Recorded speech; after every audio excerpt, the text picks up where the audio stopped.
Hello, fellow journalists, and welcome to this guide to creative journaling for difficult situations. I'm giving you three prompts that will hopefully help you in whatever situation you're in. Whether you're an experienced or an aspirational journaler, these prompts are suitable for you. So, journaling cannot change your situation, obviously. So, I'm not saying that this is going to magically change the situation you're in and make it better, but stopping and journaling just on its own will give you some headspace, taking a step back from the situation and allowing yourself to sort of see it with a bit of distance and get it out on the page. It's so helpful. And really, you could write anything and it will be helpful, but these exercises are sort of specifically targeted at helping you in your current situation. So yeah, stop and take a breath and do these with me now. If you want to, pause after each prompt and, take the time to do some writing or just watch it through and make a note and come back to it later. And of course, the guide is available on the link below the video. And you can also find more guides on my resources page of my website. Again, the link is below. All right, so let's get going. Let's go to the first prompt. So this is going to sound really sort of obvious and hopefully not a little punitive. I'm not saying, get over it. It is what it is, but it is what it is. Sometimes we don't stop and really acknowledge what's happening. We get wrapped up in the emotion, and the sort of even the drama of it sometimes.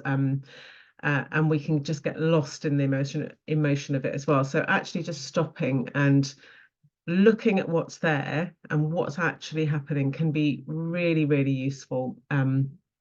So if you just write from this prompt, it is what it is.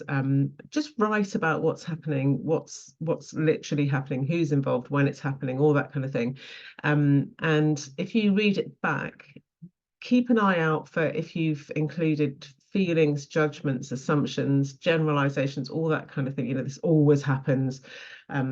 They always say such and such, those kind of things, those judgments, those generalizations. See if you can sort of take those out and just be left with the facts. And again, that alone can be transformative, actually, just to see what's actually happening. You can suddenly go, oh, okay, there's something obvious I can do here. I'm not saying that will necessarily be true, but it might be true.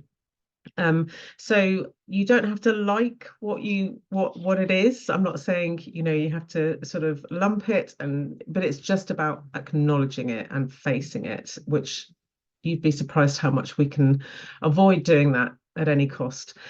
So pause the video if you want to do that now and just take 3 to 5 minutes or even a minute if that's all you've got, and just sort of get down those facts about what's going on. Okay. So the next prompt we're going to do, now that we've looked at what's happening and kind of taken a breath and accepted that, at least as best we can for now, you're now going to write a list of things that you think it would be lovely if. So I recommend here using a list. Keep writing, wouldn't it be lovely? Wouldn't it be lovely? Wouldn't it be lovely? And whatever comes after that. There's something about the repetition that's really useful for bringing out things that you might not think of. And it sort of the thing about lists, the way I would describe it, and this obviously is not a technical term, but it kind of hypnotizes your thinky brain, the one that gets in the way and is generally a nuisance. It sort of distracts that repetitive activity and allows other things to come up. So wouldn't it be lovely? And just keep repeating. Yeah. So that's that one. So pause the video if you want to do that now. Again, set a timer if you want to for a couple of minutes, and just do that and let yourself just imagine what would be lovely, however far-fetched it is. Okay. All right. So finally, we are going to look for a silver lining. Now, again, this isn't saying get over it, just look for something positive and everything will be all right. It's not that at all, but it's merely looking to arouse in you some positivity about this situation because it will be there. Now, it might simply be that you are alive, which sounds ridiculous, but some situations are that bad where might be the only thing that is a positive thing, that you're alive and well, and or maybe you're not well, but you're alive in order to be experiencing this situation. It might be that, you're grateful that you've got a job in all, that this difficult situation is transpiring in. It might be a real reach sometimes, but you might find that once you start thinking about it, there might be more than you realize. On the other side of this, there might be something positive that's worth persevering for.